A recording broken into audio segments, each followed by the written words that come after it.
Et salut tout le monde, c'est Fort Airsoft pour la review du G108 V2 de chez Jingong. Oui je sais, ça fait longtemps que j'ai pas fait de vidéo. On va d'abord passer à l'aspect de la boîte, caractéristiques, etc. etc. Pour l'aspect de la boîte et tout, oui la boîte est assez jolie. Ce qui est dommage c'est qu'en fait là on a surtout le titre en gros et on a la photo ici, mais bon c'est très bien sinon. Là on a les caractéristiques dont on en parlera un petit peu après.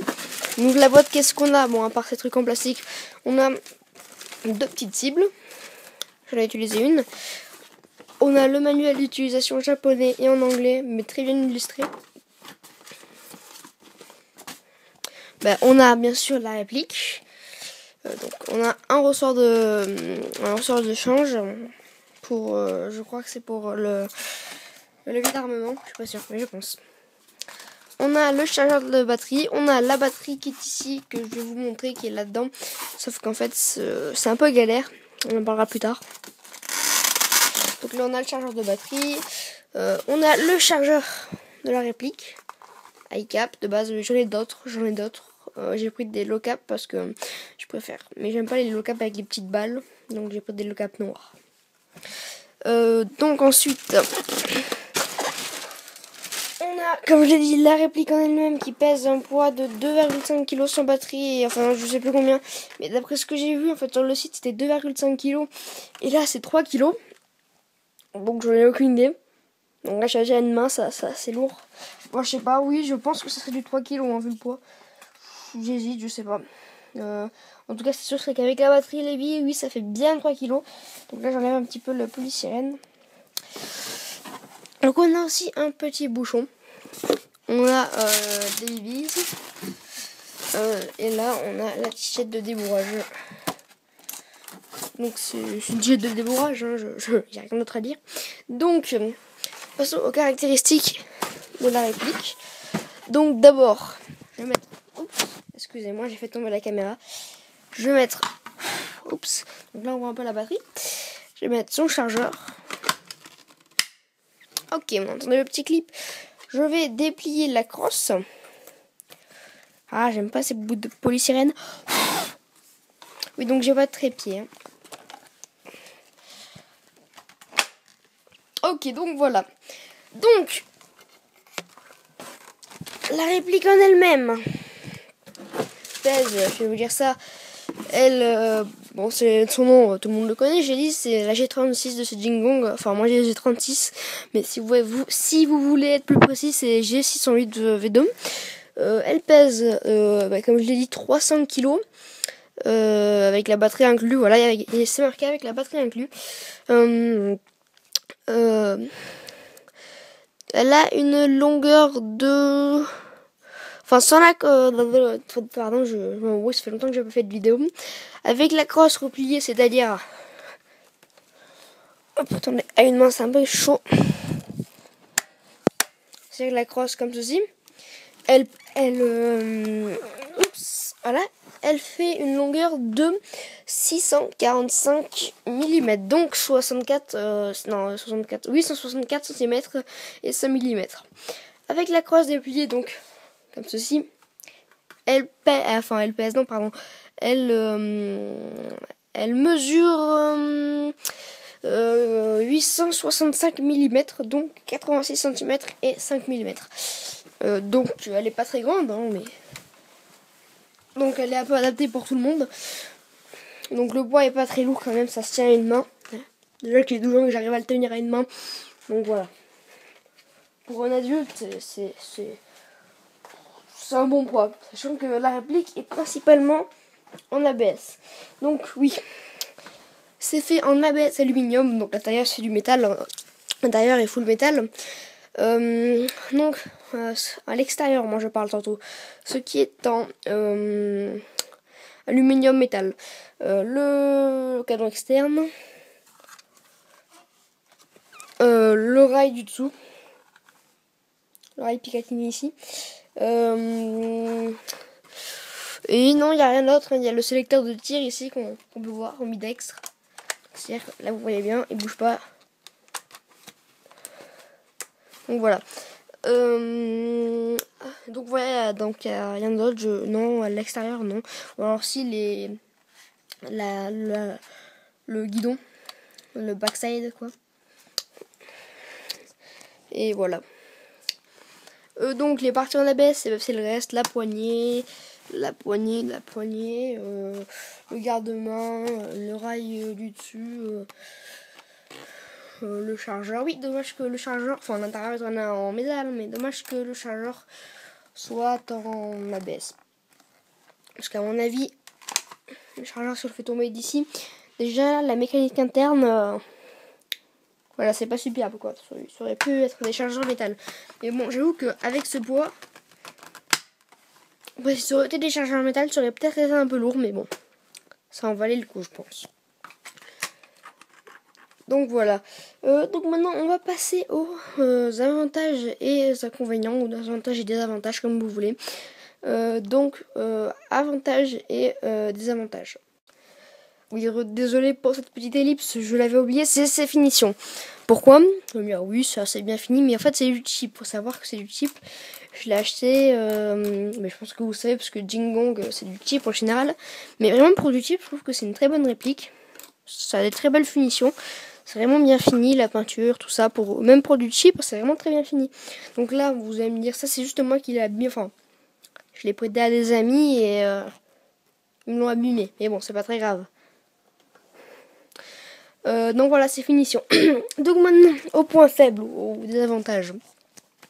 Le premier que j'ai trouvé, c'est... on va le mettre dans avantage et désavantage. C'est le hop-up. Qu'est-ce qu'il a le hop-up ? C'est que pour le régler, on tire le levier d'armement, comme ceci. C'est pas très grave, on peut aussi le coincer. Si on veut le faire à une main. Attendez, je vais le coincer avec mes deux mains, je pense, parce que c'est assez dur. Voilà, c'est bon, je l'ai coincé. Donc là, je sais pas si vous voyez. C'est ça le hop-up. Donc l'avantage, l'avantage du hop-up, c'est que comme on peut pas le tourner vraiment beaucoup, il est extrêmement précis. C'est-à-dire que c'est à 1 mm de décalage. Avec votre doigt, là, le maximum que je peux tourner, ça même pas. Je ne pourrais même pas faire un quart de tour en le tournant au maximum. Regardez, j'ai même pas fait un quart de tour. Donc c'est vraiment que comme il est peu accessible, j'ai envie de dire, il serait extrêmement précis si vous le faisiez en quelque sorte demi cm par demi cm. Donc ça serait un hop-up extrêmement précis. Le désavantage, c'est comme je l'ai dit, c'est chiant. S'ils auraient foutu un petit teuteux à glisser vers la droite ou la gauche, ou l'avant l'arrière comme vous voulez, ça aurait été plus simple. Ensuite, désavantage, le deuxième, c'est donc ça c'est pas le plus gros. Pour moi, le plus gros désavantage, c'est l'emplacement de la batterie. Enfin, pas l'emplacement, mais ils ont vraiment merdé quoi. Sur d'autres répliques de G36, de sa SG ou même des plus cheap ou quoi que ce soit, c'était extrêmement simple de mettre la batterie. Là, j'ai vraiment un peu, je galère un petit peu dans le remplacement. Je sais pas, il faudrait peut-être avoir un coup de main ou quoi que ce soit, mais je sais pas pourquoi je galère un peu. Donc si c'est moi, si vous avez cette réplique, dites-moi si c'est moi ou dites-le moi si c'est moi qui galère parce que je suis une merde ou tout simplement si vous aussi vous galérez un peu pour mettre la batterie quoi. Et le troisième c'est le chargeur ABS. Donc c'est vrai que le chargeur c'est pas forcément on va dire une partie de la réplique. Pourquoi ? Parce que les chargeurs ça s'achète. Enfin la réplique aussi, mais ce que je veux dire c'est que voilà, ça sur Taiwan Gun ça coûte 8€. High cap ou low cap, il y a juste quelques centimes de différence. Donc, c'est pas comme si le garde-main, la crosse, enfin toute la réplique pétée, il faudrait racheter la réplique. Alors que si c'est que le chargeur qui pète, c'est le chargeur. Donc voilà, ce que je veux dire, c'est que le chargeur c'est un peu une pièce à part. La réplique c'est ça pour moi. C'est ça. Voilà, donc c'est ça la réplique pour moi. Donc le chargeur, oui, son point faible pour moi, c'est qu'il soit, comme j'ai dit, full ABS extérieurement. Donc voilà. À part ça, c'est un très bon chargeur. C'est un high cap. Je vais pas mettre ça comme avantage parce que ça c'est sur tous les chargeurs de G36. On peut, si vous n'avez pas de gilet tactique ou que vous avez plus de place, mettre 2 chargeurs à la suite. Donc je vais pas mettre ça comme un avantage. Pourquoi? Parce que c'est pas que Jingwon qui fait ça. C'est sur tous les modèles G36, même des réels. Hein. Donc j'ai pas envie de dire que c'est un avantage de la réplique. C'est sur toutes les G36. Donc voilà, pour moi c'est pas forcément trop un avantage. Parce que sur n'importe quel modèle de G36, cheap ou pas, vous l'aurez. Donc voilà, j'espère que vous aurez apprécié cette vidéo. Vous pouvez, si ça vous a plu, laisser un petit like, vous abonner à ma chaîne YouTube si vous voulez avoir des vidéos comme ça plus souvent. Et donc, voilà, merci. Et bon, à la prochaine. Si vous voulez voir le test de tir de cette réplique, je ne vais plus mettre d'annotation ici. Pourquoi? Parce que si vous regardez depuis votre iPhone ou appareil mobile, vous n'aurez pas la notation. Donc je vais la mettre dans la description. Donc allez dans la description si vous voulez voir d'autres vidéos. Enfin, surtout le test de tir de cette réplique. Voilà. Donc bientôt aussi, juste petit après vidéo, j'ai envie de dire. Logiquement, j'ai commandé un colis sur Taiwan Gun. C'est un M9 de chez KJW World, pardon. Wow. Oui, c'est ça, oui. Avec du green gas, bon, évidemment, et un peu de billes, de BBS. Donc, je vous ferai. Putain, ça fait longtemps que j'ai pas fait de vidéo, désolé, je suis un peu fatiguée. Donc je vous ferai si je peux patienter l'unboxing, mais je suis sûr que vous aurez la review et du M9, la review et le test de tir. Voilà, donc je sais que ça faisait depuis un bout de temps que j'avais pas fait de vidéo, mais voilà, je m'en excuse. Allez, je vous dis à la prochaine, à plus. Donc, avantages et inconvénients, ou avantages et désavantages. Donc on va commencer par les avantages. Donc je les écrirai plus ici. Pourquoi? Parce que ça prend un temps fou en fait avec Vegas. Mais je verrai ça, je verrai. Premier avantage. Pour moi, ça serait sa taille. Vraiment pour tout le monde parce que elle est assez petite.